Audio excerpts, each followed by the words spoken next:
Olá, tudo bem, gente? Oi, Léo, oi, Mari, Georgia. Tô esperando aqui o Lucas entrar, a Mila entrar para admiti-los. Muito obrigada aqui pela presença, João, Leonardo, Marcinha, Tauan. Boa noite, pessoal.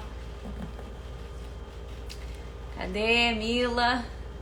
E aí, G? Boa noite. Como é que vocês estão aí? Mila entrou. Mila, já vou te mandar aqui o convite.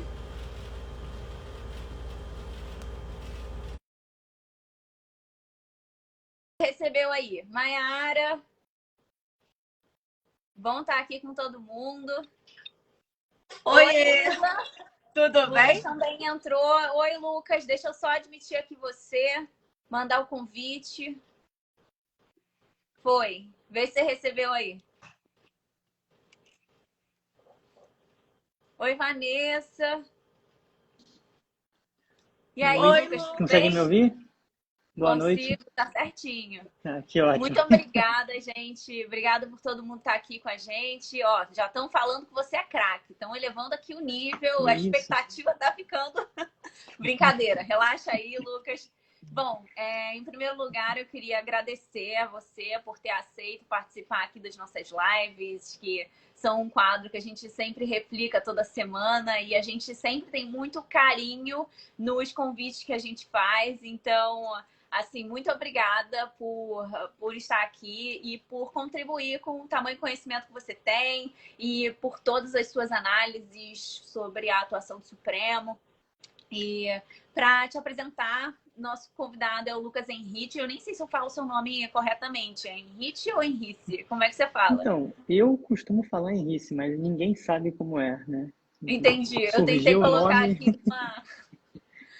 Bom, vamos chamar de Lucas daqui para frente. Doravante, denominado Lucas. O Lucas é pesquisador no IBET, é mestrando lá na UERJ, advogado, e sabe muito sobre precedente no Supremo, já publicou algumas vezes a respeito, né? E fez um evento agora recentemente abordando o tema. Então, assim, nosso convite foi relacionando com o tema, porque realmente a gente está muito ansiosa para ouvir o Lucas falando a respeito. Mila, boa noite. Sempre um prazer estar aqui junto com você. Bom, Lucas, passando a palavra para você, de onde surge esse ímpeto de pesquisar e fazer essa correlação do sentimento de surpresa com essa análise dos julgados do Supremo? Como é que...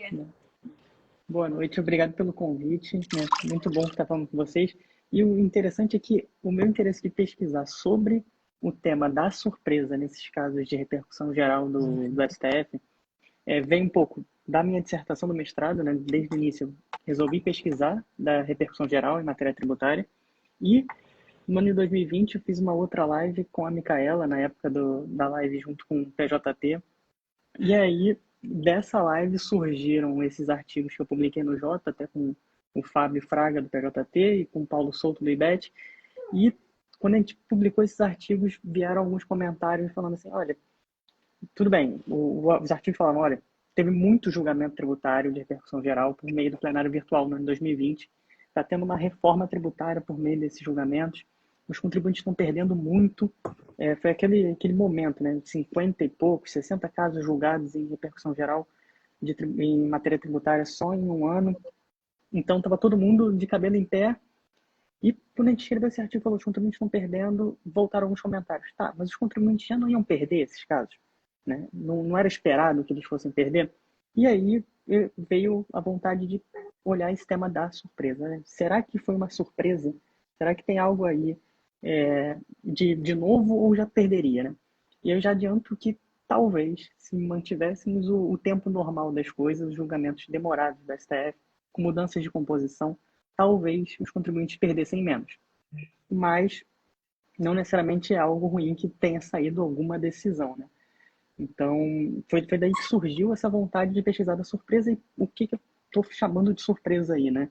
Surpresa simplesmente é quando uma expectativa nossa foi frustrada. Então, tinham algumas expectativas de que os contribuintes vencessem, alguns casos, e os contribuintes perderam. Então, é só nesse sentido que eu estou falando da surpresa aí, surpresa com relação aos julgamentos anteriores do próprio STF, né? Eu não estou falando aí de surpresa em sentido tão amplo, não. É só com relação às expectativas de julgamentos anteriores do STF. Daí que veio essa vontade de falar, né? E ver esse nome um pouco confuso aí das surpresas cotidianas, né? Porque é muito comum a gente se surpreender com o que está acontecendo no STF, então é uma contradição aí em termos, né? Por como é que a gente está Nossa, surpreso com algo que acontece sempre. não, eu queria só fazer uma observação sobre esse nome. A gente já tá ficando tão cascudo, digamos assim, diante das surpresas cotidianas, que não ficar surpreso vai virar a grande surpresa. Assim, se surpreender do ponto de vista racional, interdecisional, é que virou padrão hoje em dia. Pelo menos toda vez que eu estou aguardando um julgamento sair, eu já fico naquela expectativa de que vai ser alguma coisa meio fora da curva do que eu imaginava. Mas, enfim. É verdade. O mais engraçado é que isso gera um estímulo constante, né? Eu brinco muito com a Tati dizendo que o tributarista não morre de fome, porque pelo menos o Supremo, além, obviamente, do Executivo, nos dá constantemente, o Legislativo, nos dá também constantemente matéria de trabalho. O Judiciário é uma fonte maravilhosa de também fonte de trabalho. Então, assim, é uma diversão constante. E nesse ritmo, nessa toada, eu queria te perguntar o que você acha, né, que causa essa situação de imprevisibilidade. Porque um dos pontos de estudo, e aí eu fico felicíssima, né, com a tua linha de pesquisa no mestrado da UERJ, eu acho que é uma linha que vem a somar. Você também já tinha despontado como um brilhante aluno do PJT, na época, sempre de forma muito críticas aguçadas e profundas sobre a jurisprudência, o porquê daquelas decisões. E aí, com essa tua visão crítica, você conseguiu chegar a alguma conclusão com relação do porquê nós temos essa imprevisibilidade de modulação, de decisão? Então, tem alguns motivos para essas surpresas, mas até para explicar um pouco mais, né, do jeito que eu estou tratando essas surpresas, né? Eu falei um pouco que era de uma expectativa frustrada, expectativa essa com relação aos julgados anteriores do próprio STF. Mas que parcela desses julgados do STF, né? Estou querendo falar daquela parcela mais central dos julgados, aquelas razões de decidir ou fundamentos determinantes, que é aquela parcela que precisa ser observada em julgamento seguinte. E aí, o grande problema, né, o grande motivo dessas surpresas é que, e aí eu digo isso a partir de uma análise de 180 casos do STF, assim, não esgotei a análise desses 180 casos de repercussão geral, mas eu realmente analisei alguma coisa de todos eles, e são mais de 9.000 páginas, assim, eu envelheci alguns anos, inclusive que passaram a ser 3 anos enquanto eu pesquisava isso, para poder concluir que o principal motivo é que a gente não consegue identificar com uma clareza, com uma segurança, quais são essas razões de decidir. E aí, o que eu estou chamando de razões de decidir, né? Na minha dissertação, eu uso um conceito muito longo, mas eu acho que a gente pode simplificar um pouco e falar que razões de decidir são aquelas razões ou fundamentos necessários e suficientes que são ofertados pelo STF, no caso da minha pesquisa de repercussão geral, para a solução de uma determinada questão de um determinado caso. Então, a razão de decidir é essa parcela que resolve uma questão jurídica. E, por exemplo, no caso de repercussão geral, você pode ter mais de uma questão jurídica. Você tem pelo menos uma questão principal, que é aquele tema da repercussão geral, e você pode ter outras questões que são prévias a essa questão principal, são acessórias a ela. O tributo X, ele é constitucional ou inconstitucional? Essa é uma questão principal, pode ser elaborada assim. E tem uma questão prévia que é sobre a necessidade ou não de ter uma lei complementar, né, anterior àquela lei ordinária que instituiu o tributo X. Você tem aí uma questão principal da constitucionalidade e a questão prévia. Então, a razão de decidir seria a resposta tanto da questão principal quanto a resposta dessa questão anterior, se precisa ou não de lei complementar. Como tem o caso de FAO, que acho que umas 2 lives atrás vocês comentaram sobre ele, o STF decidiu ali que precisava de uma lei complementar. Então, por isso seria inconstitucional aquele de FAO no comércio eletrônico após a emenda 87. Mas ele então dá uma decisão inconstitucional, questão principal, e dá uma razão de decidir, a gente imagina, de que precisava de uma lei complementar. É exatamente esse o exemplo. E a segurança ali, e aí vai bater com esse motivo que eu falo da surpresa, de termos tantas surpresas, é que naquele caso, a tese de repercussão geral, aquela parte conclusiva da repercussão geral, ela vinha falando da necessidade da lei complementar. Assim como a própria questão. Por anos e anos, enquanto a gente aguardava aquele julgamento, você olhava lá, o tema da repercussão geral é se precisa ou não de uma lei complementar para cobrar o DIFAL após a emenda 87. Então, a gente sabia o que ia ser discutido, qual era a questão em jogo principal, e também a primeira questão prévia a essa principal, né? Constitucionalidade era a principal, e logo depois você tinha essa questão da lei complementar, e na tese você teve isso também. Então, a gente consegue dizer ali que tem uma razão de decidir sobre a necessidade de lei complementar. Mas, por que a gente tem tanta surpresa? Né? Como eu estava dizendo, a gente não consegue identificar quais são as razões de decidir. E essa é a resposta curta, a gente podia encerrar aqui, todo mundo vai dormir cedo e tudo, mas a gente também pode esticar um pouco mais, né, essa questão e falar de quais são cada um desses motivos da gente não identificar. Tem vários, mas eu resolvi falar em 5 aqui, bem rapidamente. O primeiro motivo, eu acho que o mais sério, é a ausência de uma colegialidade no STF. Né? A gente tem aquela metáfora das 11 ilhas, é um excesso de individualismo no STF que se manifesta de várias formas, e uma delas, assim, nós temos votos concorrentes demais, esse é muito central. Os ministros concordam que o tributo X ele pode ser cobrado ou que ele não pode ser cobrado. Ele tem maioria em algum desses sentidos, mas cada um pelo seu próprio motivo. E isso piora um pouco. Às vezes a gente tem um julgamento que é unânime, só todo mundo acompanha o relator, mas quando você analisa todos os casos, você acaba percebendo que eles não estão realmente concordando. Eles concordam com aquele resultado, mas não com todos aqueles argumentos. E aí depois a gente fica aqui quebrando a cabeça para dizer, isso é razão de decidir o caso, isso não é razão de decidir, foi unânime, então isso é razão. Não é. Então o grande problema é esse. Por conta, o primeiro motivo, a ausência de colegialidade. Mas também isso se manifesta, né, por conta de alguns outros motivos. O próprio foco do STF em dar um resultado para uma questão principal, né? Ele tem que dar uma resposta. Então, se é condicional ou não, você podia ter um modelo diferente. Você podia ter um modelo focado em cada uma das questões. Aquelas questões que eu falei, tem a questão principal e tem as questões prévias. Você podia separar cada questão dessa e debater uma a uma. E você ia chegar à conclusão se um determinado tributo é condicional ou incondicional. Pela primeira questão, a necessidade da lei complementar, né, para continuar nesse exemplo do anterior. Mas vamos dizer que a gente tem duas questões prévias aí. A necessidade de lei complementar e o respeito à capacidade contributiva, ou qualquer outro princípio tributário. Se você tiver 2 ministros entendendo que precisava de lei complementar e que, por isso, o tributo é incondicional, e, junto com esses 2, você tiver outros 4 que não concordam com esse argumento, mas que dizem que é incondicional o tributo porque violou a capacidade contributiva, você tem 6 votos pela incondicionalidade e você vai ter um resultado pela incondicionalidade. Só que você tem 9 ministros que entendem, pode ter, né, se eles todos concordarem nesse sentido, 9 que entendem que não precisa da lei complementar e 7 ministros que entendem que a capacidade contributiva não foi violada. Então, se você fosse questão a questão, a conclusão seria pela constitucionalidade. Se você vai só pelo resultado, a questão é pela inconstitucionalidade. Só que se isso gera algum tipo de desconforto, você falar que é assim o nosso modelo, basta a gente inverter o polo e falar, não, vamos decidir então pelas questões. Você também vai ter um desconforto muito grande. Por quê? Você tem 6 ministros que entendem que é inconstitucional, só que o resultado vai ser pela constitucionalidade, pela forma de votação. Então, não é uma questão simples. A gente tem realmente um problema de decisões em grupo que geram esse desconforto que a gente tem e ajudam a gerar essa nossa sensação de insegurança, né, do que vai acontecer.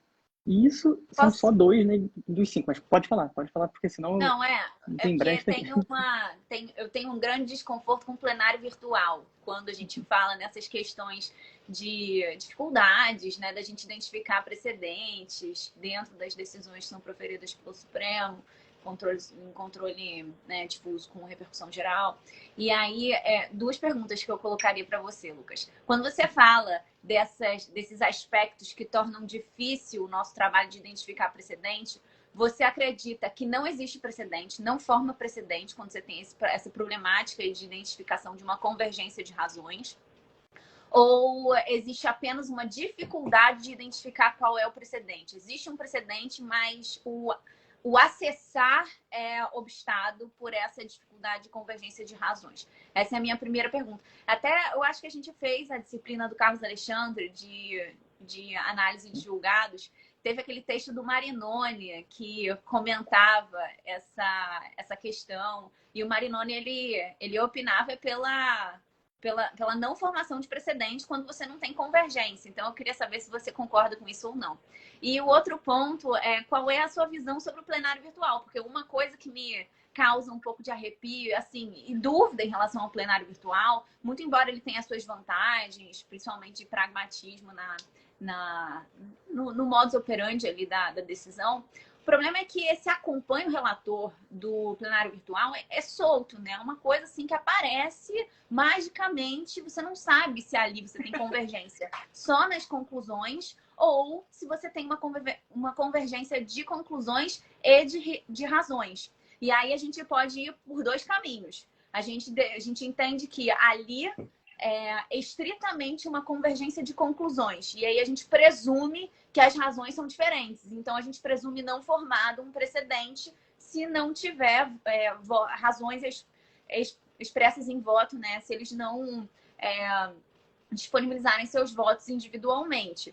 Ou então a gente pode presumir que o acompanha o relator sem nenhum tipo de ressalva é uma convergência na conclusão e nas razões. Aí eu queria saber o que você acha que significa, né, esse acompanha o relator dentro desse mundo, desse universo do plenário virtual. Então, na primeira pergunta sobre até o texto do Marinoni que a gente falou, né, ele falava, né, usava a expressão decisões plurais, né? Ele falava que o julgamento de recursos em geral, esse problema que era até o que eu estava adiantando antes sobre o foco nas conclusões, isso não é um problema. É uma forma de a gente julgar a quantidade de casos que a gente tem até. Você tem motivos diferentes, né? Argumentações concorrentes que se somam quanto ao resultado. E que por um julgamento de recurso, do provimento ou não provimento, não teria um problema. Mas que para um precedente, para formar um precedente, você teria que ter uma maioria quanto a cada uma dessas razões. Senão você não formaria um precedente. Tem outros autores que também pensam dessa maneira.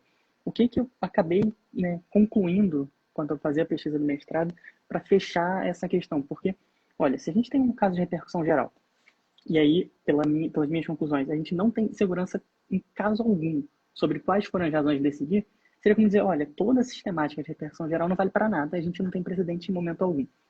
Eu passei alguns dias, assim, sofrendo com essa conclusão, até que eu encontrei uma saída, né? Olha, como eu estava dizendo, o tema de repercussão geral é a questão principal. Na verdade, às vezes a gente tem um desvio ali durante o julgamento, aquele tema que foi afetado, não necessariamente como foi julgado.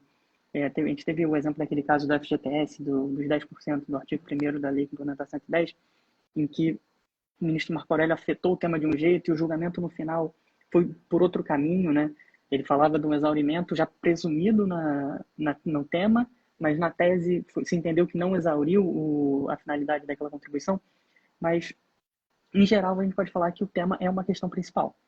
E se a gente alcança, né, com base nessa questão principal, uma tese conclusiva sobre ela, a gente tem maioria ao menos quanto a essa razão. Então, no meu entender, a tese de repercussão geral, esse extrato conclusivo, é uma razão de decidir. Se a gente não tiver uma maioria clara quanto a nenhum outro argumento, nenhuma outra questão que seja prévia a essa questão principal, a gente vai ter um precedente muito restrito. Como parecem querer fazer com o RE 574706, né? A tese do século do ICMS na base de cálculo do PIS/COFINS. Quer dizer que só tem a tese e nada mais. Só vale para o ICMS na base de cálculo do PIS/COFINS, não vale para o ISS, não vale para as próprias contribuições, não valeu, né, para a CPRD. Então, o que eu entendo é isso. Se a gente não tem uma maioria quanto aos argumentos das questões prévias, a gente tem pelo menos quanto à questão principal. Então, a gente tem um precedente muito restrito, que vai servir para casos que sejam iguais, né? E aí, ou extremamente semelhantes. Qual é a função disso no sistema? Olha, a gente teve afetado esse tema porque a gente tinha uma multiplicidade de recursos e esses recursos vão ser resolvidos. Então, a gente vai encerrar, ou pretende encerrar uma discussão. Ah, e para os outros casos que são guardam alguma semelhança? Aí não tem. Então a gente tem um sistema de precedentes que ele ainda é muito frágil. Só se a gente alcançar uma maioria contra as razões e tiver segurança quanto a isso. Isso é para o plenário virtual. Eu acho que ele só deixa mais claro o problema que eu acabei identificando em todos os julgamentos, seja de plenário virtual, seja de plenário presencial. Porque mesmo quando a gente tem unanimidade, mesmo assim, todos os ministros se manifestaram, falaram, eu concordo com o relator, o voto foi brilhante, não foi só que ele acompanha o relator, não, assim, o voto foi brilhante, eu concordo com tudo que você falou, assim, podia ter feito melhor, chega no caso seguinte e a pessoa vai contra todas aquelas razões que o relator usou. Então, a gente tem o problema dos votos que são concorrentes, né, razões diferentes para uma mesma conclusão, que o Marinoni chamou de decisões plurais, e a gente tem votos que são falsamente convergentes. Votos que dizem que concordam com as razões, mas não concordam. E lá na frente, né, como o ministro Dias Toffoli fez no caso das contribuições de terceiro, né, jogando o caso do Sebrae, ele veio dizer, olha, lá naquele caso antigo, tema número 1 da repercussão geral do ICMS, ICMS importação na base de cálculo do PIS, COFINS importação, o que se decidiu só valia para aquele caso, tá? A ministra Ellen Grace, ela simplesmente apresentou um obter dictum pessoal dela, no sentido de que aquelas materialidades do artigo 149, parágrafo 2º, eram taxativos, tá? Isso foi um obter dictum dela. Você vai para o voto dele, naquele caso, e ele está lá falando exatamente a mesma coisa que ela. Então, pelo menos ele teria que dizer que era um obter dictum pessoal dele também. E se é dele, ele teria que guardar, ele teria que pelo menos dizer, mudei de opinião. Era obter dictum, então não me vinculo, mas mudei de opinião. Não, ele diz que era obter dictum do outro. Mas aí por que isso acontece, né? E aí depende de ser um plenário virtual ou presencial. A gente tem mais alguns problemas, como o tamanho das decisões. Como aquele caso já foi muito grande, a gente tem outros tantos 180 casos só de tributários, só de repercussão geral, sem contar ações de controle concentrado. Você tem decisões que, em média, nos casos de repercussão geral, tem 50 páginas só na forma de mérito. Como eu falei, são 9.000 páginas. Você tem razão para tudo. E aí, ter razão para tudo é o outro problema, que é o do maximalismo, né? Quando eles vão julgar aquele caso do ICMS importação na base de cálculo do PIS, COFINS importação, por algum motivo, vem a brilhante ideia de falar de todos os casos, né, de todas as possibilidades ali do artigo 149. Gente, trata só do que você está falando. Você está falando de valor aduaneiro, fala só de valor aduaneiro. Se você Posso for dar uma decidir, depois sugestão? você vai ter um problema. Lucas, a gente tem que levar ao Supremo Tribunal Federal a lógica da linguagem simples e da objetividade. Eles não estão escrevendo livro ali. Eles Até estão julgando. Então, assim, não tem sentido. Até porque vai num contrassenso do seguinte: ele diz, advogado, não faça uma peça de 100 páginas. Aí o ministro faz uma peça, um voto de 120. Aí tu fica lá lendo toda a doutrina estrangeira, o que o fulano fez, o que fulano... E no final você até se perde, porque tem votos que a pessoa cita aquilo ali que não faz o menor sentido com o contexto geral. Então não faz, né? Linguagem simples no Supremo. Mas continue seu raciocínio, desculpe.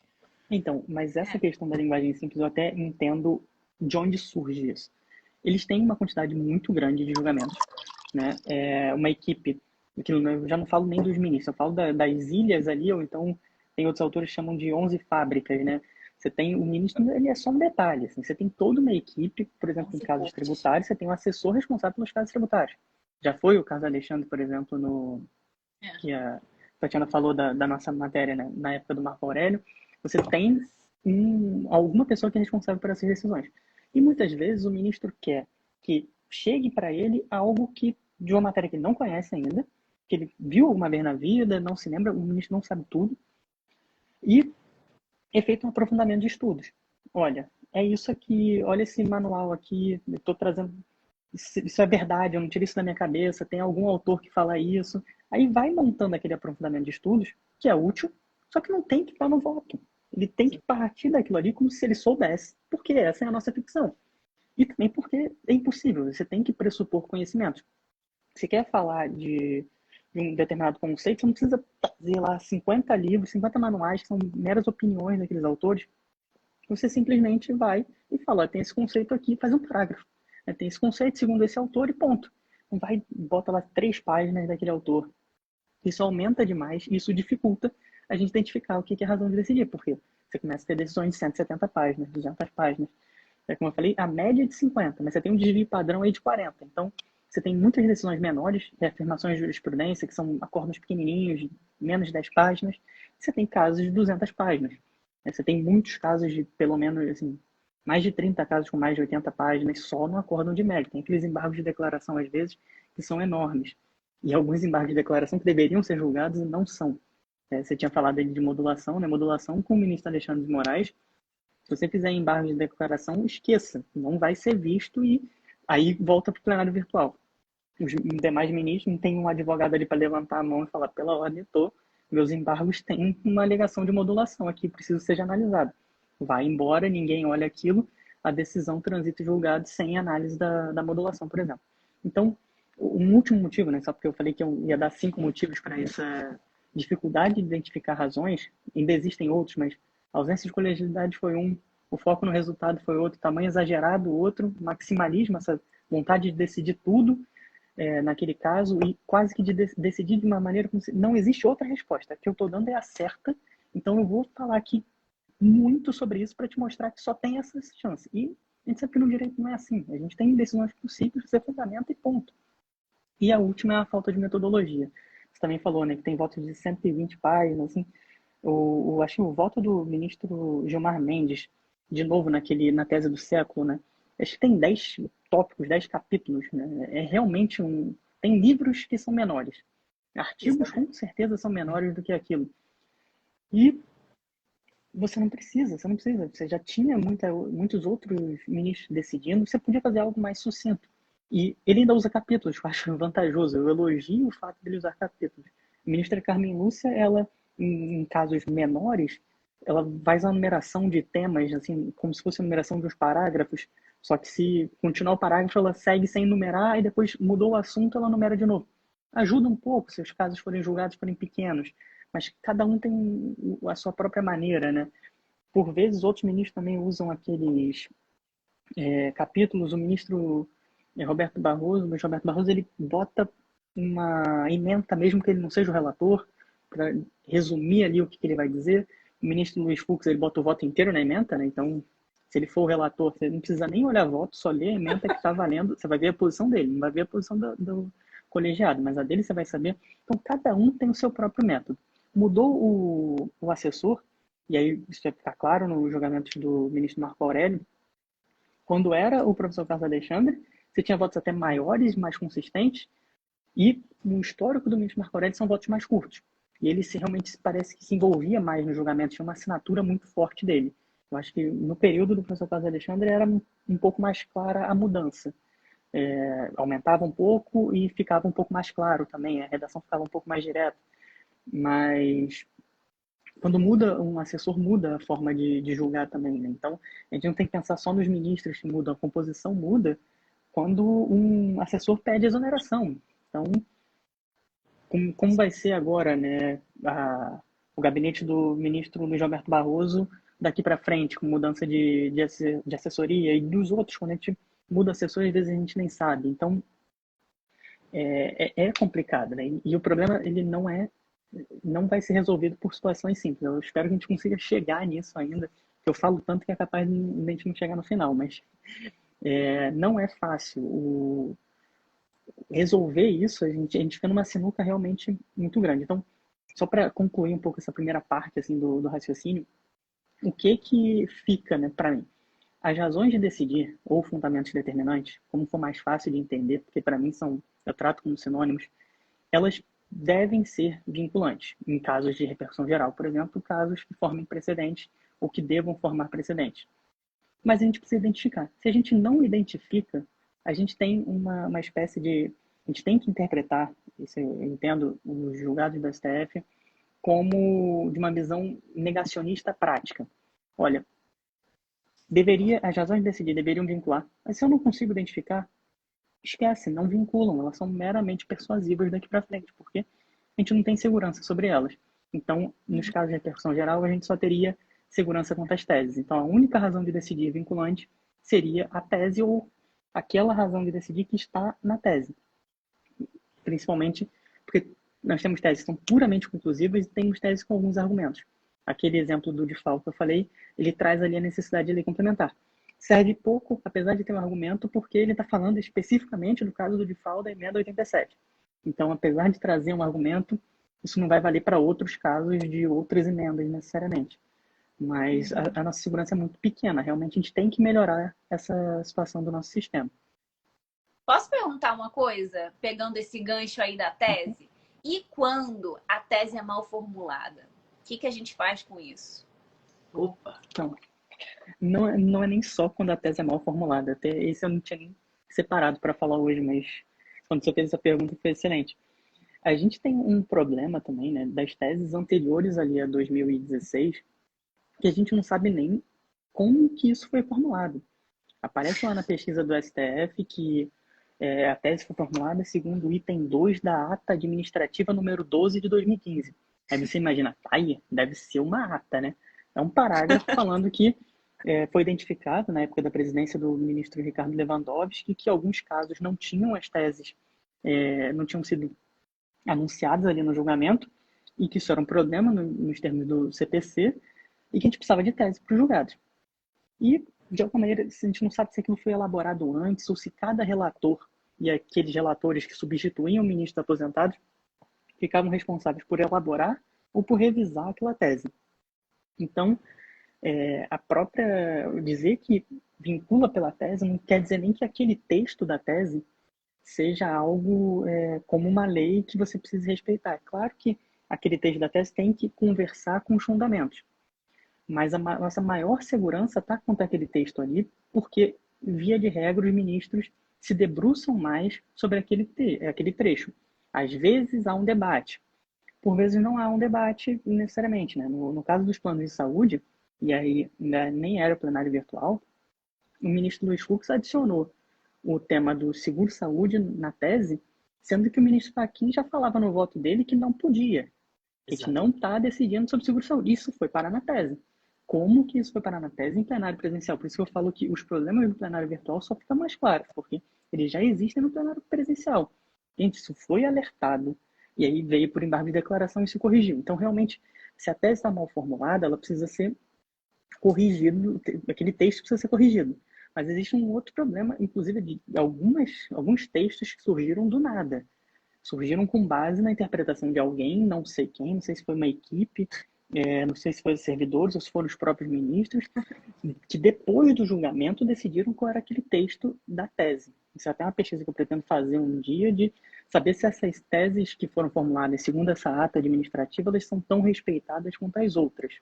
Mas a lógica é de que essas teses são mais facilmente identificáveis e elas acabam sobrevivendo no tempo, porque você baixa lá aquela planilha, ou então entra na pesquisa do STF, você tem trechos muito mais curtos de decisão, né? Qual é o tema, então qual é a questão principal, e você tem qual é a resposta do STF, e dali você segue. Então, uma formulação textual ruim vai atrapalhar, vai gerar um ruído, mas é o que a gente ainda tem mais segurança. Então, dá para dizer que é vinculante, até que lá no futuro eles mudem o sentido disso por meio da interpretação. Agora, posso aproveitar uma carona até de uma pergunta que eu vi aqui do Diogo Ferraz, que está nos assistindo, aliás, um grande beijo para ele.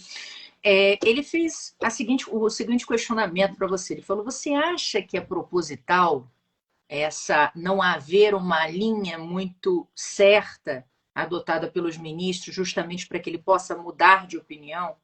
E aí eu queria engatar na pergunta do Diogo a seguinte questão. A gente vê que existe ainda, né, no Supremo até menos, na minha percepção, eu até queria ouvir a tua, Lucas, que estudou de forma mais profunda a questão, me parece que no Supremo até eles têm uma preocupação maior com esse ônus argumentativo ou com uma mudança ou outra de entendimento para não passar em naubes. No STJ eu vejo que isso é uma coisa tranquila. Tipo, eu falei ontem amarelo, hoje eu estou defendendo roxo e dane-se. Eu defendi roxo a vida inteira. Então é nessa linha. E o que eu vejo é que isso eu não sei classificar se isso é uma imaturidade, se isso é uma tentativa de tentar enganar alguém que não consegue, porque está escrito, ou se isso é literalmente uma forma de desrespeito assintoso ao próprio CPC. Porque, veja, a gente tinha um sistema até o CPC de 2015 vir e deixar claro que existe a necessidade de quando você muda a jurisprudência, e aí muita gente vem brigando, dizendo, você não pode, essa história de vinculação é você engessar o sistema. Eu não vejo como engessar, vejo como segurança jurídica, e veja, ninguém está dizendo que não pode ser mudado o entendimento. As pessoas mudam. Né? O direito muda, todos mudamos. Agora, a questão é, a partir do momento que muda o meu entendimento, seja porque estudei melhor a matéria, seja por N outras razões, mudou a lei, mudou o fato, sei lá por quê, eu tenho que ter um ônus argumentativo para justificar as pessoas porque estou mudando o meu entendimento. E me parece que isso não está ainda no sangue das pessoas, da mesma forma que não está quando a gente pensa na lógica da própria modulação dos efeitos. Ou seja, a modulação dos efeitos ela entra quando eu tenho uma alteração de algo que foi decidido antes. Eu fixei uma regra que orientou condutas e eu estou alterando aquilo ali. Então, eu vou modular justamente levando em consideração essa minha mudança de entendimento, que é factível, mas levando em consideração também a segurança jurídica que eu direciono. Então, eu queria ouvir um pouco mais de você. O que você acha desse contexto? Isso é um racional? Isso é proposital? Isso é uma ignorância? Qual é a tua visão sobre isso? Então, eu acho que o STF, até aquele momento, né, não tem colegialidade. Então, o STF ou cada um dos seus ministros ali somando, procurando agregar as posições do STF, o que a gente tem? Eu acho que a gente tem um grupo de pessoas que está completamente perdido na quantidade de trabalho que tem. Eles têm muita coisa para julgar e é impossível você dar uma decisão completa sobre tudo. E ainda assim, eles buscam dar uma decisão coerente. Eu acho que acabam pecando pela tentativa de, ou talvez pelo ego, de falar, não, eu sei todos esses temas, ao invés de admitir, olha, eu estou tentando, parece que querem dizer, olha, eu sei tudo, olha aqui como eu sei muito, eu sei 100 páginas desse tema, eu posso dizer para vocês que só tem essa resposta no mundo e isso acaba gerando um problema. Mas quando eles precisam se vincular pelas razões que eles dão, assim, quando o STF está decidindo um caso e ele quer mostrar que é rebuscado ou então quer reforçar o argumento dele, ele fala, nós já decidimos isso aqui nas razões do processo A, do processo B, do processo C. Mas quando ele vai jogar uma reclamação de uma dessas razões ou fundamentos determinantes, por exemplo, de uma ação direta de inconstitucionalidade, ele vai falar, olha, vincular por fundamento determinante é complicado, porque eles sabem que às vezes acompanham sem concordar com aquilo. Eu acho que não é uma decisão assim de eu quero ser livre, então eu vou ficar aqui fazendo decisões muito grandes e confusas. Eu acho que é uma situação de vamos fingir que a gente dá conta do que a gente está fazendo e vamos fingir que a gente dá conta muito bem, que a gente sabe o que está fazendo bonitinho, só que na hora de ser cobrado e, olha, agora você precisa ser coerente com o que você falou antes, eles vão e falam, não, calma, aquilo lá, isso não pode vincular, porque não foi bem isso que foi dito, aquilo ali foi uma posição de um ministro isolado.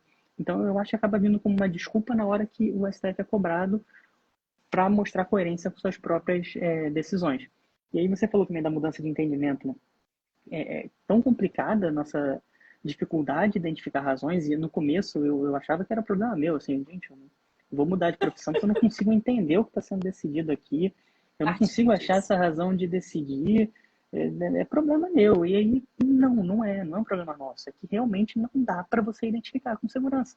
Você constrói, você estuda aquilo, fica lá, imprime, vê um pouco no celular, vê um pouco na mão, olha o verso para ver se surgiu alguma coisa ali, vai nas entrelinhas, chega a uma conclusão, e no final aquilo não vale, porque você acha que está todo mundo concordando, aquilo às vezes alcançou, acompanha o relator ali, foi de todo mundo, só que eles estão concordados com aquilo no íntimo, então quando forem julgar num caso seguinte, sabendo que é toda essa bagunça, eles vão lá e mudam o posicionamento, e dão as razões deles. Isso fica muito claro para mim quando um ministro dá um voto lá de 60 páginas, vem o segundo e fala, olha, eu concordo inteiramente com o que você está falando, mas eu vou acrescentar só um argumento.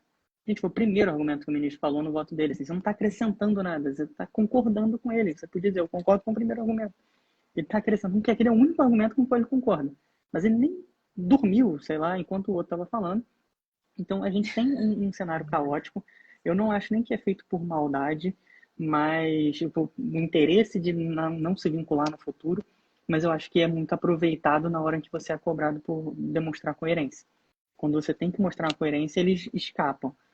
Tem um caso do IPI de veículo automotor para pessoa física não contribuinte, não sei se é pessoa física e jurídica, é um caso até mais antigo, eu acabei selecionando aqui como exemplo, mas o grande ponto é que o ministro Luiz Roberto Barroso falou, tá, a gente quer entender que incide o IPI, vamos entender isso, mas vamos reconhecer que a gente está mudando o nosso entendimento.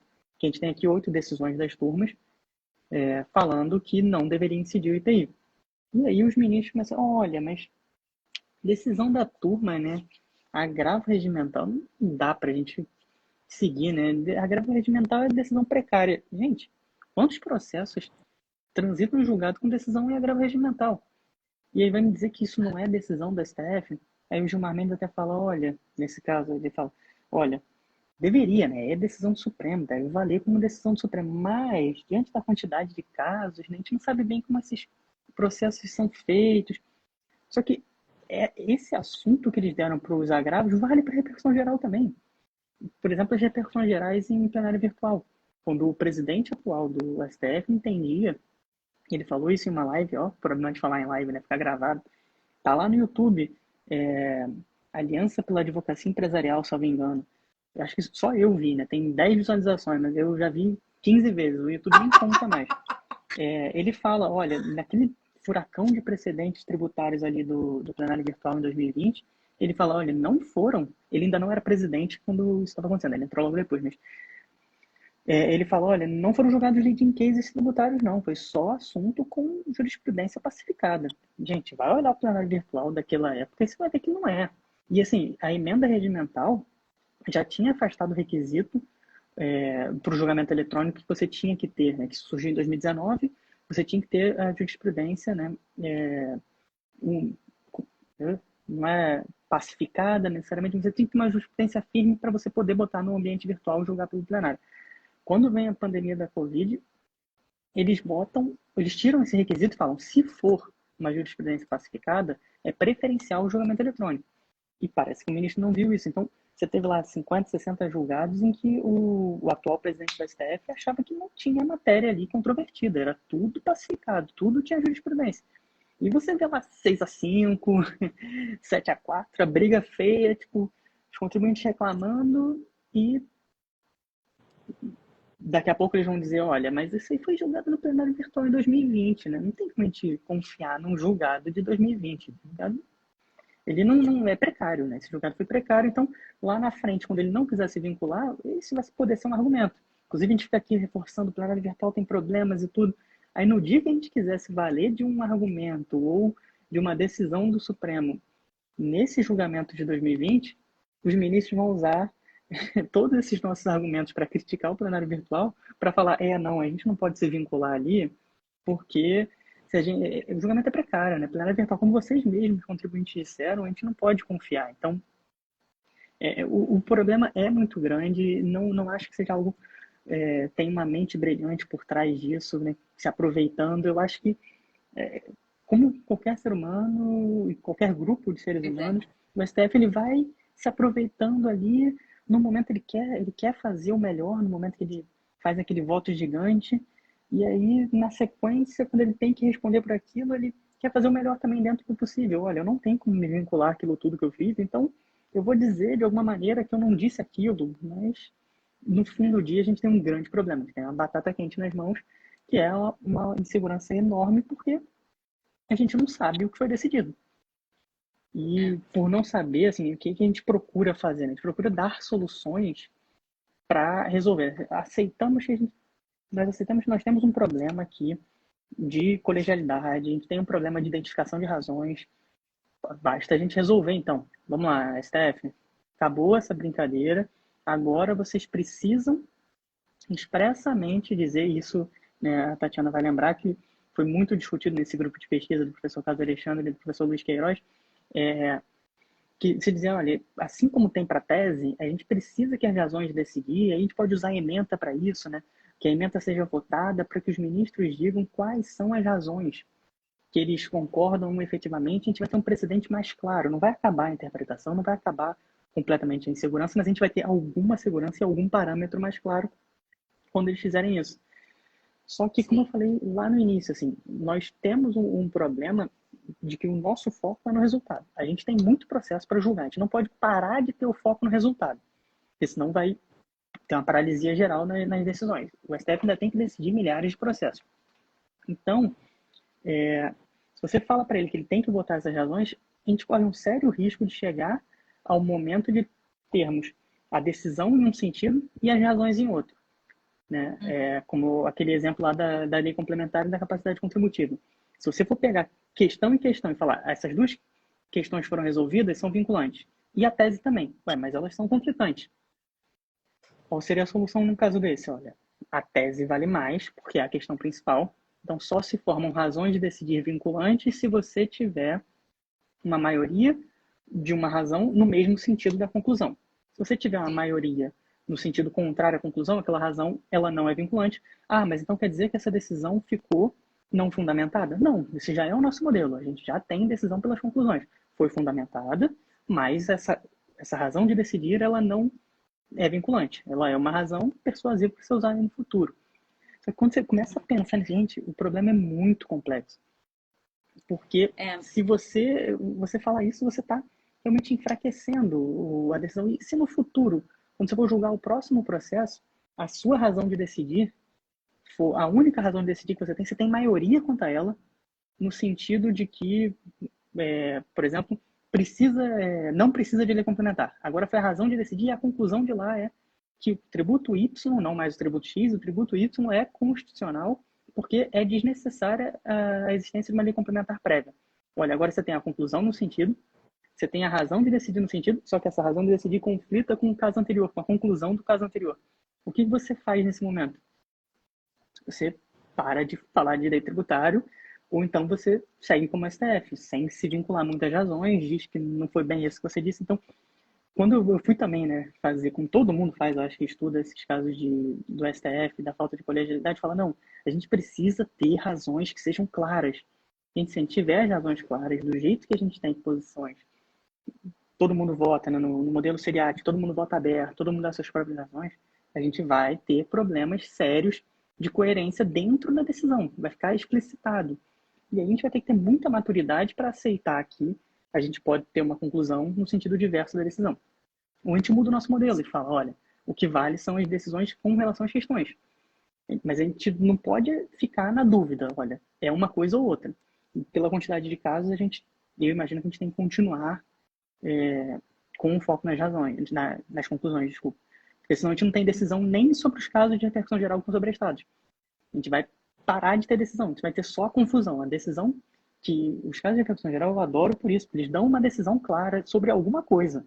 Em geral, eles dão uma decisão clara. Né? Os planos de saúde vão pagar o ISS. Isso aí vai ter que pagar. O ICMS não está, essa importação não está na base de cálculo do PIS/COFINS de importação. A gente tem algumas zonas de certeza. Então, a repercussão geral, diante de todo esse cenário de incerteza do STF, mesmo que seja uma coisa muito restrita, pareça pouco, eu já fico muito feliz, gente, a gente tem alguma certeza, vamos comemorar isso. Mas aí, qual seria outra solução, né? Se a gente não quer botar essas razões abertamente, mudar o nosso modelo para um modelo Percúria, um modelo fechado de julgamento, como acontece na França, em que não tem publicidade no julgamento, olha, a gente vai ter um problema na Constituição, a gente teria que mudar a Constituição para isso ser possível. Mas vamos dizer que esse o nosso modelo. Será que vai dar tempo de julgar assim? Porque os ministros eles não vão magicamente começar a agir como um colegiado. A gente vai ter uma paralisia decisória aí.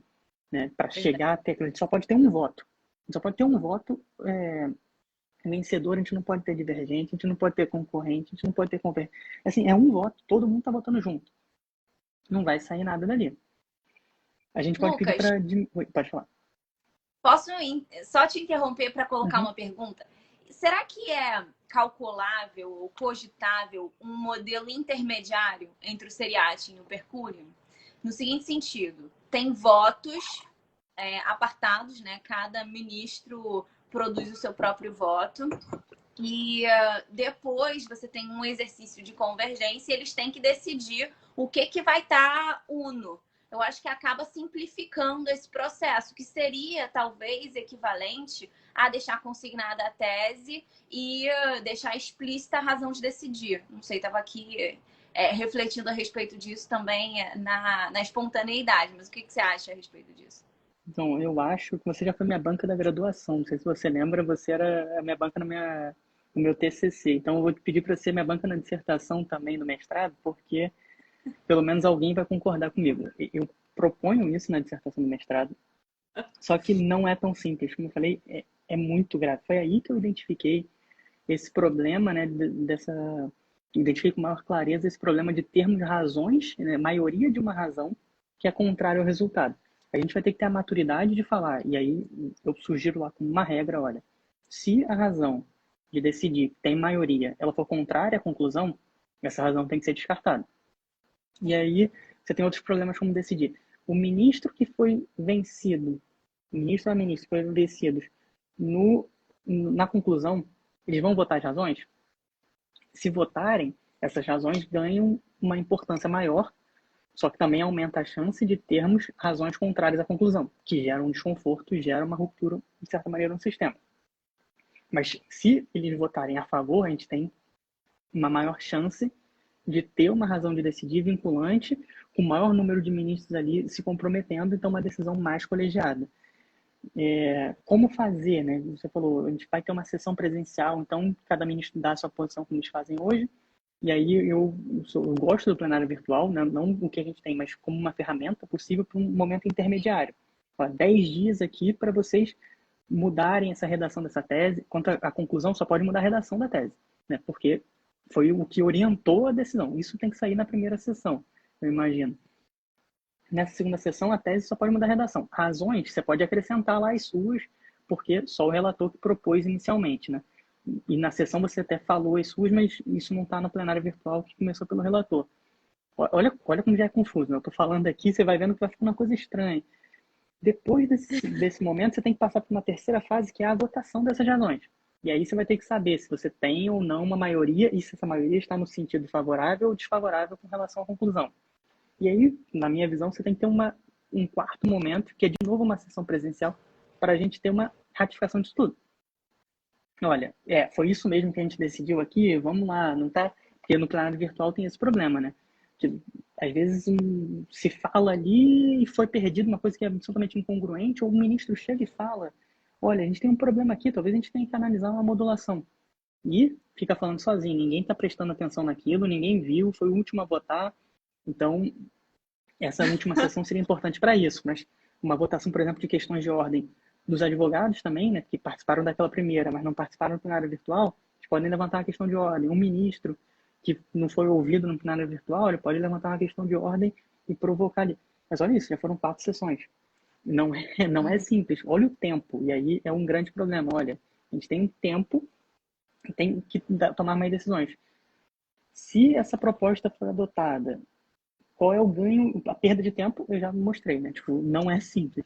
Se a gente adotar isso, a gente vai ganhar por quê? Porque as razões, vão surgir mais razões de decidir, essas razões vão decidir com maior facilidade casos futuros, vai diminuir o tempo necessário para casos futuros, isso que se espera.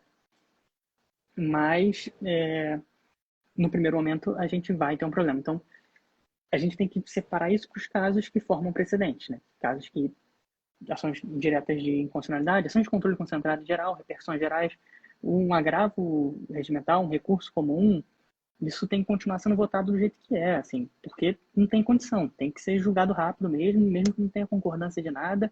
Qual foi o motivo? Não importa tanto, tem que estar fundamentado ali, mas se é coerente ou não, importa menos, porque não dá para decidir tudo, a gente não tem gente para isso. Outra solução, né? Vamos diminuir esses votos aí. Será que a gente não está tirando liberdade do jogador? A gente falar simplesmente que você tem que diminuir os votos? Se a gente falar que eles podem votar em no máximo 10 páginas, a gente vai estar restringindo. Se a gente disser, para de ficar citando doutrina de 3 páginas aí, pelo amor de Deus, de manual, gente, não vale nada, é a opinião de uma pessoa. Escreve a sua opinião.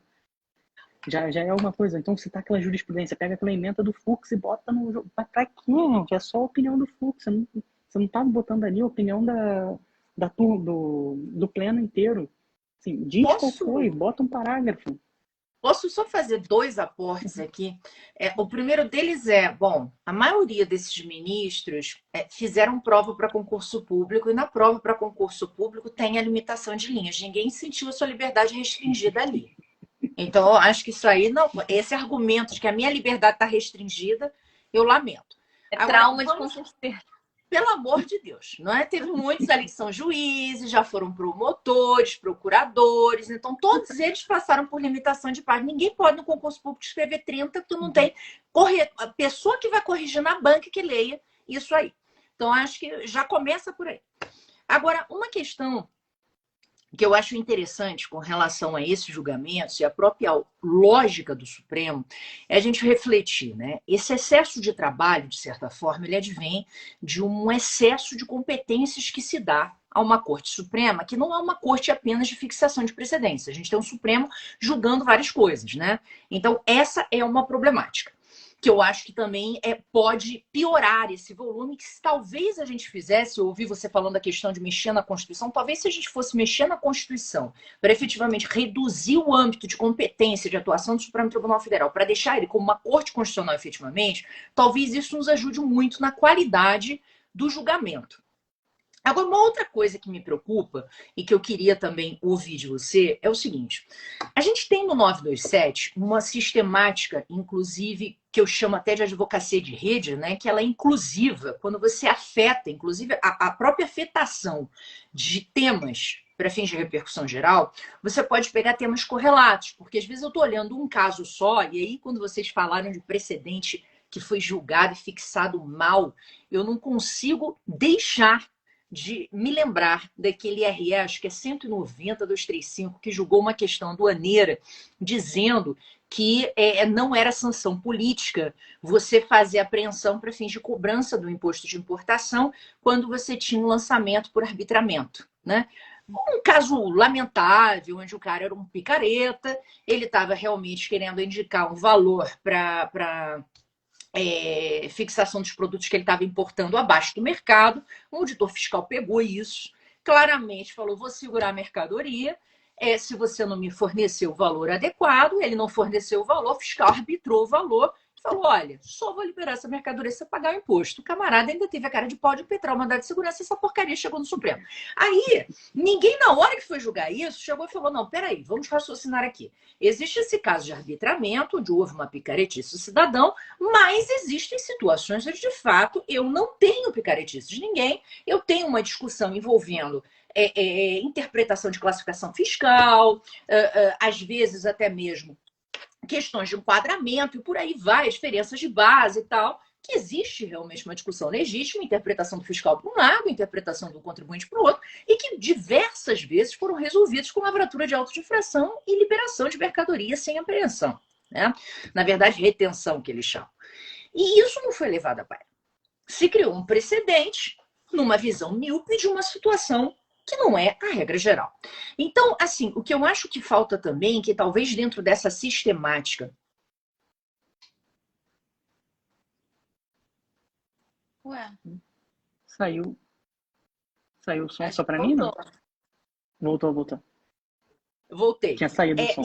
Justamente o seguinte, talvez será que também não nos ajudaria, além da própria análise do julgamento, a gente quando forma esses casos que vão ser analisados na repercussão, a gente dar a oportunidade de serem trazidos outros vieses, outros pontos que podem estar ali, ser juntados e a gente fazer um grande julgamento sobre aquela temática. E a permissão, né, da entrada de amicus curiae com essa função também, trazendo, indicando novos casos, novos argumentos, também não possa ajudar nesse contexto, para que a gente possa ter um julgamento que abranja de uma forma mais realista as diversas nuances daquele ponto? Então, eu acho que no momento atual a gente não consegue expandir nada da competência do STF, né? Acho que você já botou como até premissa disso que fosse reduzida a competência, né? Os comentários acho que vieram juntos por isso. Fosse reduzida a competência do STF para que ele tivesse mais tempo e pudesse dar uma decisão mais completa. Eu cheguei a ver na doutrina algumas críticas no sentido de que se a gente amplia muito quais são as questões que são decididas pelo STF, a gente está dando ao STF um poder como se fosse o poder do legislador. Eu não concordo com isso. Eu acho que existe uma diferença, né? O legislador ele não precisa justificar, fundamentar como é a fundamentação de uma decisão judicial. Ele tem legitimidade para dar o voto dele, porque é o voto dele e fale o que ele quiser ali. Pela pátria, pela mãe, por Deus, eu voto sim, voto não, voto o que quiser, né? Então, no STF e no judiciário em geral, a gente tem um dever de fundamentação. Então, o que acontece atualmente, que eu consigo ver atualmente, é que você tem aquela questão principal e você vai criando questões ali prévias que muitas vezes não foram trazidas ao longo do julgamento. Os ministros decidem trazer aquilo ou vêm por amicus curiae, você vai adicionando algumas questões prévias àquela questão principal e faz uma decisão maior.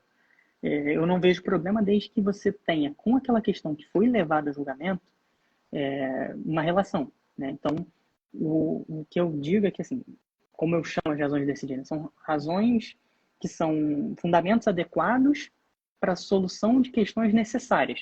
Aquelas questões precisam ter relação com a questão principal. Então, tudo que você quiser chamar de razão de decidir tem que estar contido na questão principal. Mas não necessariamente na inicial do mandado de segurança, de tese lá, que deu origem a essa discussão que chegou no STF depois. Porque esse processo ele vai transcender, ele vai vincular a esfera jurídica de mais gente que não era aquele autor. E, às vezes, nem daquele amicus curiae que entrou no processo. Então, eu acho que tem sim, desde que tenha uma relação com a questão principal, a possibilidade do STF, se ele trouxer com clareza quais são as questões, e aí aquele meu modelo maluco ali que eu estava falando um pouco antes, sobre ter 4 fases para o julgamento, eu falo das razões, mas também as questões, né? O STF tem que dizer qual é a questão que ele tá julgando e qual é, vamos dizer, a resposta. Então, a razão de decidir vinculada a essa questão. Porque esses dois elementos juntos vão te dar uma maior clareza sobre o que está sendo decidido. Então, acho que assim é possível você adicionar novas questões e fazer um julgamento mais sério. Só que, de novo, a gente esbarra na questão do tempo. E aí, para ter esse tempo, a gente precisa reduzir a quantidade de casos. O STF vem reduzindo muito, ele tem conseguido reduzir o acervo dele. Nos últimos anos, acho que desde 2017, só vem caindo, mas a gente continua com milhares de decisões. Se a gente for parar para pensar só em decisões paradigmáticas, a gente tem ali cerca de menos de 2.000, acredito, casos de ações de controle concentrado de constitucionalidade pendentes. Tem coisa ali com perda de objeto, diferente da repercussão geral, que você tem um tema, você não tem temas das ADIs, né? Às vezes só do ITB, do ITCMD, acho que tiveram 12 ou 20 ações diretas de constitucionalidade no mesmo período lá no ano passado, e alguns com relatores diferentes. Então, dá para diminuir um pouco essa quantidade aí. Em repercussão geral, em tributário pelo menos, a gente já diminuiu bastante essa quantidade. Então, se o STF conseguir se livrar do resto das competências, ou diminuir, né, tantas competências originárias, a gente pode pensar em um julgamento assim, mais completo. Mas com o que a gente tem hoje, eu acho que o que eu queria passar de principal nessa nossa conversa é que, se você quer ter alguma segurança para planejar suas atividades, procure planejar suas atividades apenas com relação às teses na repercussão geral, aos dispositivos nas ações de controle concentrado de constitucionalidade. Se você quiser planejar suas atividades com base em razões de decidir ou fundamentos de um julgado, tenha isso só para você saber possíveis desdobramentos. Não, assim, você consegue imaginar 10 possíveis desdobramentos de um caso, porque você teve 10 julgados anteriores, cada um em um sentido. É só para você antecipar qual o problema que você vai ter lá na frente. Mas não para você dizer, então tem esse problema, tem essa solução aqui, vai ser essa que vai ser adotada. Não, não faça isso, a não ser que seja tese. E mesmo se for tese, não bota aquele 99% para ganhar, não. Deixa uns 80%, assim, provisiona um pouquinho, né? Se você não é uma empresa gigante que tem regras contábeis, guarda aquele dinheirinho para pagar, porque tem chance de mudar. Então, eu acho que esse é o problema. A grande questão das surpresas cotidianas para de esperar alguma coisa. Vamos exigir que o STF melhore, mas enquanto não melhorar, não planeje suas atividades. São duas fases, né? Tem que virar a chave, olha. Eu tenho que dizer que a razão de decidir vincula, eu tenho que exigir que o STF seja claro quanto às razões de decidir dele, mas no momento de planejar minhas atividades, eu tenho que planejar minhas atividades como se isso não existisse, porque na prática não existe. Eu acho que esse é o ponto principal, assim, a gente não dá para confiar em razões, porque também mudou a composição, né? Esse é outro ponto que eu acabei pulando, ia falar. Se muda a composição, o ministro Alexandre de Moraes entrou, se aquele avião não cai, ele entrou no lugar de teoria, se não me engano, né? Se o avião não cai, os julgados no plenário virtual em 2020 não seriam esses. A gente teria outro, os contribuintes teriam ganho 50%. Sim, é impressionante o percentual do ministro Alexandre de Moraes. Se você quer ter uma certeza, você tem essa. Né? O ministro Alexandre de Moraes ele vai votar contra os contribuintes. E pelo menos 90% dos casos de repercussão geral, casos paradigmáticos. Até saiu uma pesquisa, eu acho que da FGV, saiu noticiado no Jota, né, que ele era um dos ministros que mais votava a favor dos contribuintes. Mas isso não em casos que formam precedentes, era na aplicação de precedentes anteriores. E assim, era um número de 50 e poucos por cento, né, na época, provavelmente um estoque de casos, mas isso impacta muito, né? E aí nós tivemos outras alterações. O ministro Marco Aurélio, que votava muito a favor dos contribuintes, ainda que não no mesmo percentual que tem o Alexandre de Moraes contra os contribuintes, saiu. E entrou uma incógnita, a gente não sabe. Eu, pelo menos, ainda não sei qual é o perfil decisório do André Mendonça, porque ele não decidia casos tributários, né? O ministro Nunes Marques ainda tinha umas decisões lá no âmbito do TRF, mas ainda assim, o que vai ser daqui para frente? Eu acho que a minha pesquisa foi até 2020, né? Por isso que eu falo do ministro Nunes Marques como uma incógnita ainda, porque eu não pesquisei a fundo os casos de 2021, para já ir antecipando como ele se posiciona. Mas a gente tem esse cenário, né? A mudança de composição, a gente tem muita gente aí chegando perto de 75 anos, né? A próxima presidente, a ministra Rosa Weber, que hoje também saiu, acho que do INSPER, que ela vota 50% em favor dos contribuintes, aí eu acho que já estavam analisando casos paradigmáticos. Eu olhei a notícia muito rápido.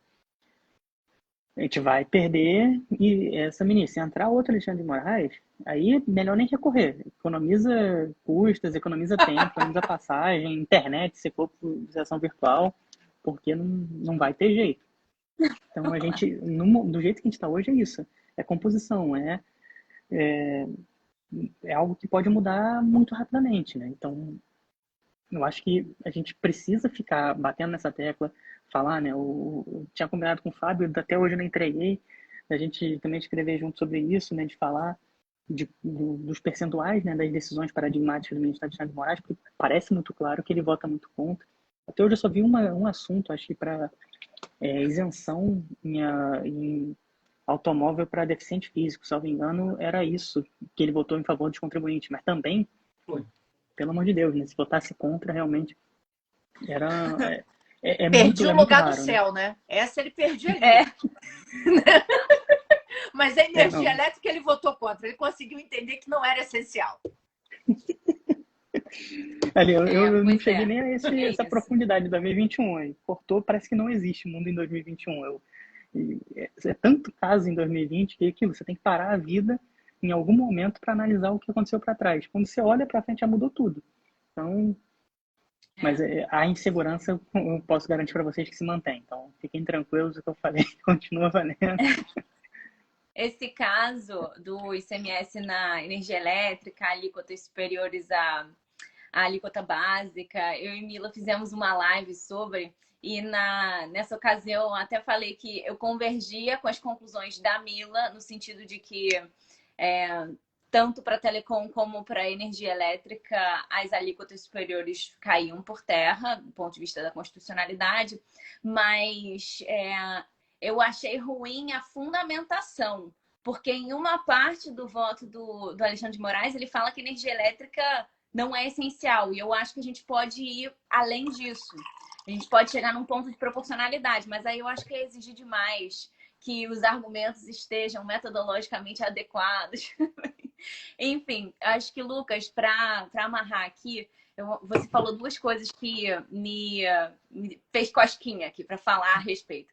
Primeiro, foi aquele exemplo que você deu do problema das ADIs que foram ajuizadas pelo MP por conta da tese que foi firmada para heranças provenientes do exterior, que não haveria ITD incidindo nessas hipóteses, porque você não tinha lei complementar com a previsão correlata.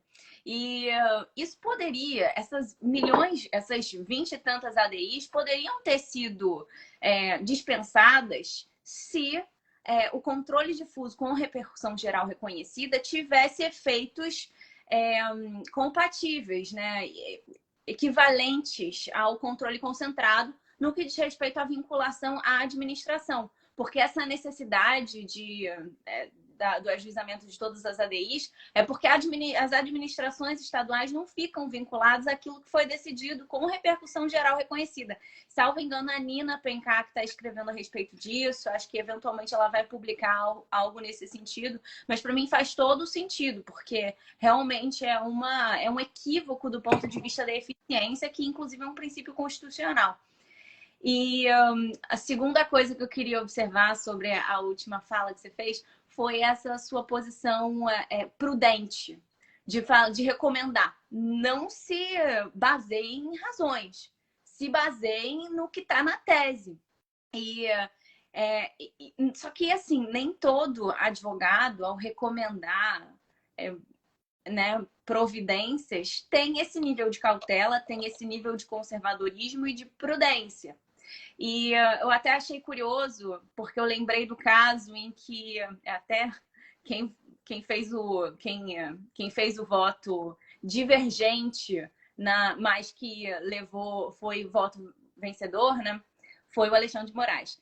Naquele caso do ITBI, incidente nas operações de integralização de capital com o imóvel, em que essa integralização ocorreu com ágio. E aí ficava naquela dúvida se incidia sobre o ágio, sobre o excesso, não incidia e tal. E aí o ministro, né, o Alexandre de Moraes, teve a brilhante ideia, né, eu já aqui criticando em espaço aberto, porém, vamos lá, né? Teve a grande ideia de colocar no meio do voto alguns parágrafos, né? Um negócio enorme falando: mas será que a ressalva às operações imobiliárias, às atividades imobiliárias, se aplica à primeira hipótese de imunidade, que é a integralização de capital com o imóvel, ou a segunda hipótese de imunidade, que diz respeito a operações societárias de maneira geral? E aí ele chega à conclusão que a ressalva só se aplica à segunda hipótese de imunidade. E indo de encontro com outras, com a leitura, a questão até ortográfica, a língua portuguesa, enfim, e até histórica, porque antigamente você não tinha essa segunda parte, né? Essa segunda parte da redação da previsão constitucional, e tinha ressalva, então não fazia nenhum sentido aquilo que ele falou. E mais do que isso, aquele argumento todo não fazia nenhum sentido. Só que aí, depois daquele caso ser julgado, algumas liminares foram até confirmadas por alguns tribunais, que agora eu não vou lembrar, porque, né, várias empresas do setor imobiliário falaram: é isso aí, eu vou nessa, vou aproveitar isso. Então, até essa falta de responsabilidade com as coisas que você insere nos votos acaba gerando, né, essa repercussão de litígios que poderiam ser evitados. Mas eles também acabam acontecendo porque vários advogados acabam querendo arriscar. Mas eu convido com você nessa posição mais prudente de ter cautela com aquilo que provém de razões, porque eu imagino que um caso desses, por exemplo, levando para o Supremo, eles não vão dar. Então, sobre o primeiro ponto, né, das ADIs, da desnecessidade eventual, né, se as repercussões gerais, o controle difuso, ele tivesse uma eficácia maior, eu acho que acaba realmente esbarrando na Constituição. Eu acho que resolve de maneira fácil uma emenda constitucional que dê essa eficácia. Fora disso, a gente vai ficar debatendo aí por 20 anos a constitucionalidade disso e não resolve. Mas outra coisa que pode resolver também, mantido o sistema que a gente já tem hoje, pegou uma repercussão geral, que tem ações diretas ou ações de controle concentrado de assuntos assemelhados, vinculam o mesmo tema. Ou então cria um tema, uma indexação de temas para as ações de controle concentrado. Vai ter um relator só. Aquilo já diminui. Ao invés de 20 e poucas ações, você vai ter uma ação julgada em conjunto ali, salvo uma exceção pontual ou outra. Mas o grande tema que você extrai daquelas ações de controle concentrado, ele vai ser decidido de uma maneira centralizada, às vezes junto com o caso de repercussão geral. Mas aí, as sinalizações que o STF dá, né? Há pouco tempo também, em questão de modulação, o STF decidiu que não precisava de quórum de maioria, o quórum seria só de maioria absoluta para você modular efeitos em ações de controle difuso, no caso de repercussão geral. Então, parece que eles também tiram um pouco de força, né? Eles falam, como é repercussão geral, não é ação de controle concentrado, a gente pode dispensar os 2/3, vamos deixar só por maioria absoluta. E, às vezes, eles tiram um pouco da força dessa repercussão geral, né? Então, eu acho que tem esses dois caminhos. Seja por uma indexação ali nas ações diretas, até unificando para julgar mais coisas em conjunto com repercussão geral, seja uma emenda constitucional mais simples. E sobre esse caso do ITBI, eu acho que é uma questão interessante, que assim, é um obter-dictum. Gente, é claro que aquilo é um obter-dictum do Ministério Alexandre de Moraes. Isso não é uma razão de decidir. Eu estou dizendo que é difícil identificar, mas isso é bem claro que não é uma razão de decidir. Claro. Só que ainda assim, por exemplo, né, eu sou muito cauteloso, mas se alguém me pergunta, devo entrar com ação ou não, eu falo, olha, aí já não é uma tese federal que é barato para você entrar. Vai ter um custo maior, né? Os custos em Tribunal de Justiça são maiores. Então, você vai ter um custo maior. Mas foi um obter-dictum do ministro Alexandre de Moraes em favor dos contribuintes.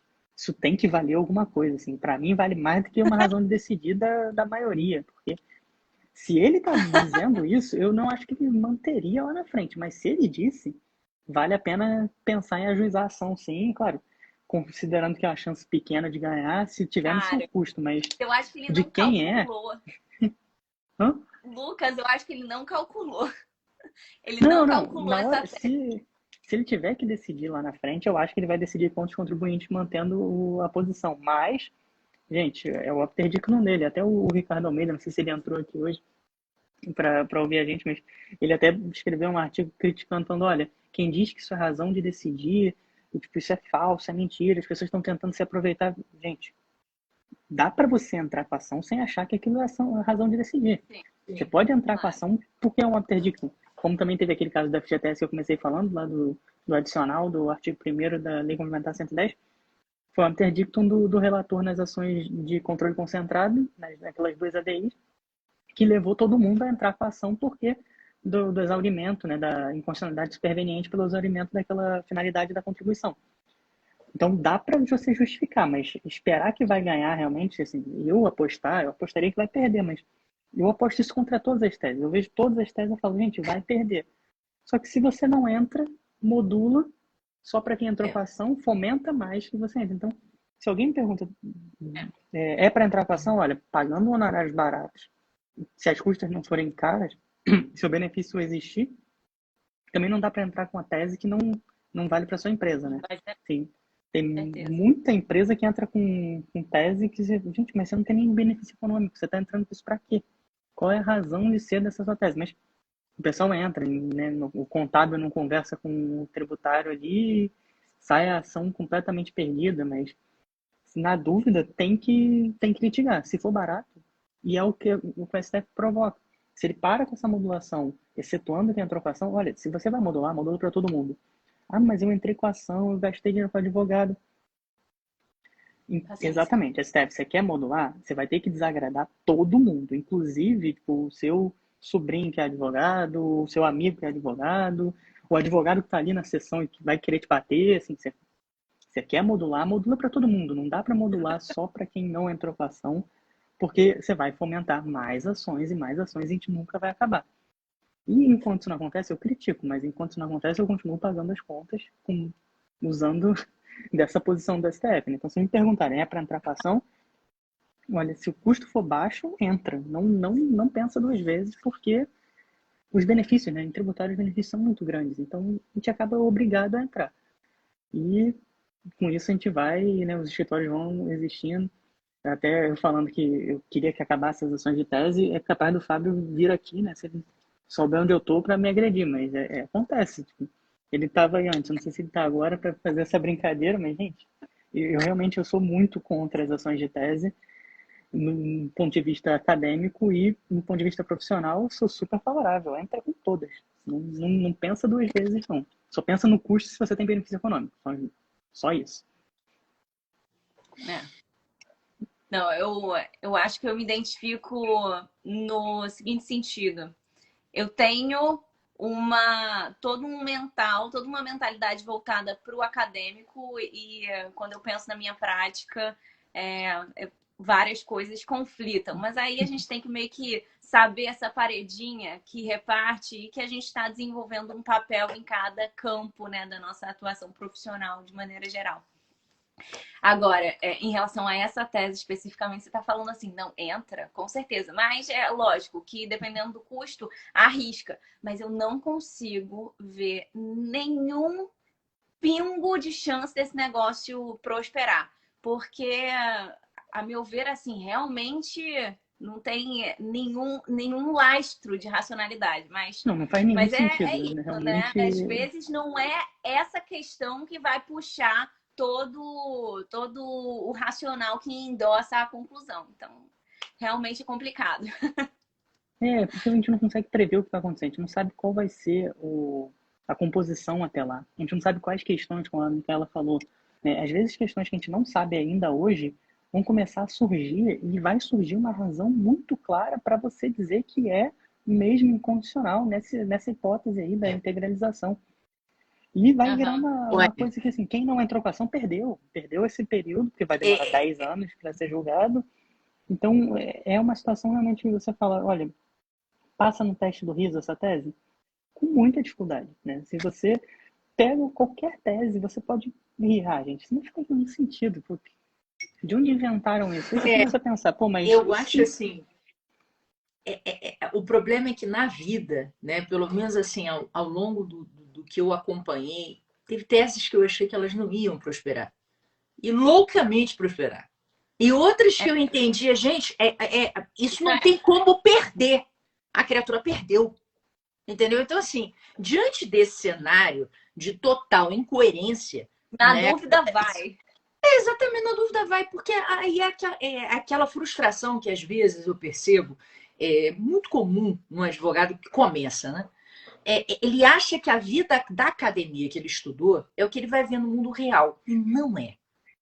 O mundo real é bem mais diferente, tem essas coisas todas que trazem as nuances e que fazem com que às vezes a gente saia desse universo técnico. Porque os julgados nem sempre são técnicos. A gente imagina que os ministros são super técnicos. Não são. Ainda mais considerando aquilo que vai chegar na Corte Constitucional, que é uma corte política. Em parte política. É técnica, mas é política também. Então, realmente... Exatamente. Eu acho que tem que averiguar o seguinte, e vocês colocaram muito bem, a questão do custo, a questão do benefício econômico, a questão também se é você que começa a discussão, se não vale a pena você deixar outras empresas de menor vulto, outros contribuintes de poucos valores discutirem. Então, acho que isso também vai muito da estratégia, de quem é o cliente, do que ele vai estar pensando. Mas eu acho que, infelizmente, se você tem uma tese jurídica minimamente, que vai te trazer um benefício, realmente você tem que ponderar se não vale a pena arriscar, porque amanhã pode ganhar e se você não ajuizou, realmente você perde o momento, né? O time. Bom, o Lucas, Fábio apareceu aqui, aparentemente ele está acompanhando a gente até o momento. Fábio! E ele, né, trouxe um comentário um tiquinho ácido aqui, direcionado a você, para você sugerir suprimir o inciso do acesso à justiça da Constituição. Eu já falei da publicidade ali para mudar e fazer votação fechada, dá para gente suprimir isso também, assim. O que eu digo, na verdade, é que o grande problema está em modular. Se você julga mais rápido e você não precisa modular, resolveu o problema. O meu problema depois cometeu o primeiro erro, que foi modular. Comete o segundo erro, que é ressalvar as ações, que num primeiro momento poderia fazer sentido, mas gerou esse efeito negativo de se fomentar mais litigiosidade. Então, é um problema muito complicado. Assim, o nascimento está na necessidade de modular, que muitas vezes não existe. O caso do DIFAL, assim, para mim, é a maior loucura que já existiu. O caso começa por um protocolo em 2011, é julgado e modula os efeitos para o momento que você deu a liminar. Por que raios você está fazendo aquilo ali? Você não tem fundamento. Aí depois, você tem outras ADIs, como eu falei, que elas não têm um tema das ADIs, que uma foi julgada em 2014, outra em 2018, outra em 2016, e cada uma tem um período diferente. Uma liminar foi ex-tunc. Então, em um estado você paga, no outro estado você não paga, e na regra geral é que você não paga, em outros você paga com adicional, e aí vem no segundo momento, falta a lei complementar, e aí você modula de novo. Aí você modula de novo, o que acontece? Vem o Jair Bolsonaro e deixa para só só aprovar a lei no ano seguinte, só em 2022, e aí volta a discussão, se é só em 2023. Aí, como eu falei, olha, você tem como saber o que vai acontecer por conta dos julgamentos anteriores. Você consegue antecipar algumas coisas, como no RE lá do ICMS, né, o ICMS da importação por não contribuinte, após a emenda condicional e antes da lei complementar, que é um cenário muito parecido. Elas são válidas ou não são válidas? É só uma questão de eficácia ou interromper o fluxo de positivação? Olha, a gente já teve decisão de que interrompe o fluxo de positivação, a gente já teve decisão no sentido de que é só uma questão de eficácia, a gente ainda não teve decisão se essa eficácia tem relação com anterioridade ou não, a gente não sabe se teve uma nova, uma instituição majorou tributo ou não, então assim, a gente consegue antecipar vários cenários, mas a gente não consegue dizer qual é. E aí vale entrar com a ação? Olha, se você tem benefícios fiscais que, de alguma maneira, sobreviveram à inexistência lá da aprovação no CONFAS, ou então até tem a aprovação, você não quer brigar com esse Estado? Aí talvez não vale entrar com a ação, né? Vale esperar, já tem ação direta, já tem ação direta nos dois sentidos, né? Esse é um tema que por ser de DIFAL, eu sei que vai dar problema. Assim, vai ter um julgamento atrasado, vai ter uma modulação louca, que vai dizer que é incondicional, vai dizer que é condicional, mas vai modular para frente. Eu não sei o que vai ser, mas vai ser algo muito. Vai ser uma surpresa, né? De novo, a gente sabe que vai se surpreender. E normalmente negativamente. Não é surpresa. Mas é uma não surpresa. É surpresa. Qual o resultado é a surpresa. Você tem certeza de que vai acontecer. Então você não está surpreso de que vai ser surpreendido, mas você vai ser surpreendido com o que vai acontecer. É essa a loucura que a gente vive. Quando me perguntam sobre esse negócio do DIFAL e a anterioridade, eu tenho o que eu acredito a respeito, né? Minha interpretação desse cenário todo. Mas o que o Supremo vai decidir é um universo totalmente diferente de racionalidade. Aí realmente é difícil de prever. Acho que, por exemplo, eles podem fazer um paralelo com esse precedente do ICMS na importação de bens por pessoa física ou pessoa jurídica que não é contribuinte habitual. Eu, particularmente, não acho que tem um paralelo perfeito. Eu acho que tem rastros de similaridade, porém, não acho que é um paralelo perfeito. Motivo pelo qual eu convergiria para a ideia de que só tem que cobrar em 2023, principalmente em alguns estados que praticavam a base única, né, do DIFAL, e aí transportando para a base dupla, você coloca o tributo dentro da base e aí, né, aumenta o tributo, tem majoração bem clara.